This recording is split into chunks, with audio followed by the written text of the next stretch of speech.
let's not forget about the stock stories too. Nike not inspiring us at all, down 9%. Yeah, look, I mean, Nike has been trying to stage a comeback, but it has some things that would affect it now just because of the current climate with tariffs in front of them, like many other companies, and they called that out on their earnings. Nike did used to be, a leader, so I think it can potentially claw back some market share. To be fair, I did talk to analysts earlier and said, how? Because everywhere you look, you see Hoka on.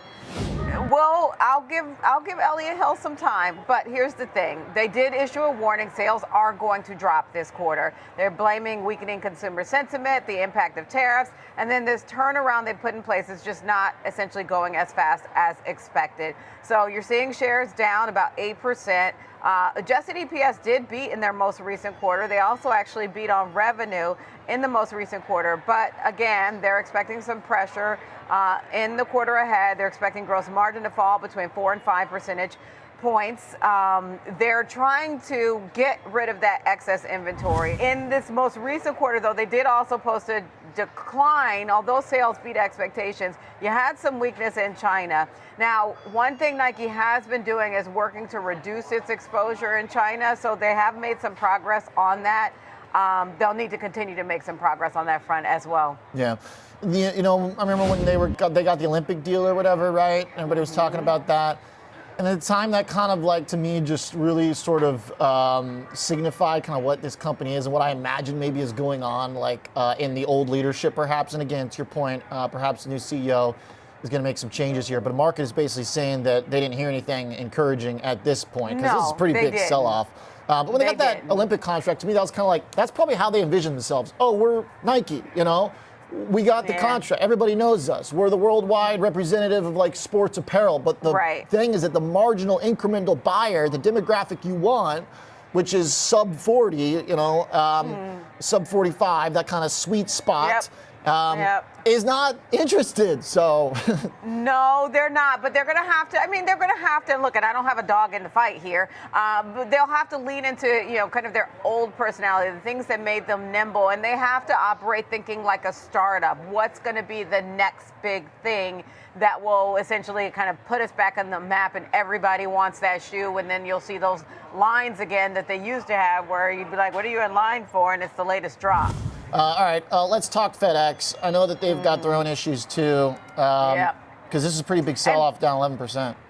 It is a big sell-off for FedEx, and part of this is about their guidance as well. I mean, this is the third time in a row that FedEx is lowering their forecast. They are expecting full year revenue to now come in flat to slightly lower year over year. To put that in perspective, Ollie, that's worse than their previous forecast where they were projecting approximately flat. So they're like, actually, it's going to be a little worse than that. And in their most recent quarter, they missed expectations on their bottom line, adjusted EPS coming in at $4.51. The street was looking for $4.65. So they just can't get it right now. They talked about continued weakness in the U.S. economy. We've been hearing that more and more flagged from different companies. They've also had some weakness in the B2B segment. So that's impacting where you would see their higher margin freight volumes. Again, the weakness there. They talked about the external factors like the tariffs, the global trade tensions, which will play out in impacting their performance, and the impact of tariffs on manufacturers and how that would trickle down into FedEx. Obviously, we know that they're one of those that we look at to as an economic bellwether. And to that point, Loop Capital already out this morning downgrading FedEx. They're issuing, basically a warning. They're cutting their outlook on it, their price target to 221 from 283. They talked about that soft demand, and they're saying basically if there is a recession, you don't want to own this one. They said, quote, Loop Capital saying, like it or not, FedEx's brand is synonymous with global trade. With economists ratcheting up U.S. recession risk, be aware that FedEx is a really bad recession stock because thin express margins amplify the earnings hit whenever there's pressure on the top line. That's this is a quote. It's not one you want to own if things go south. Hopefully it won't come to that.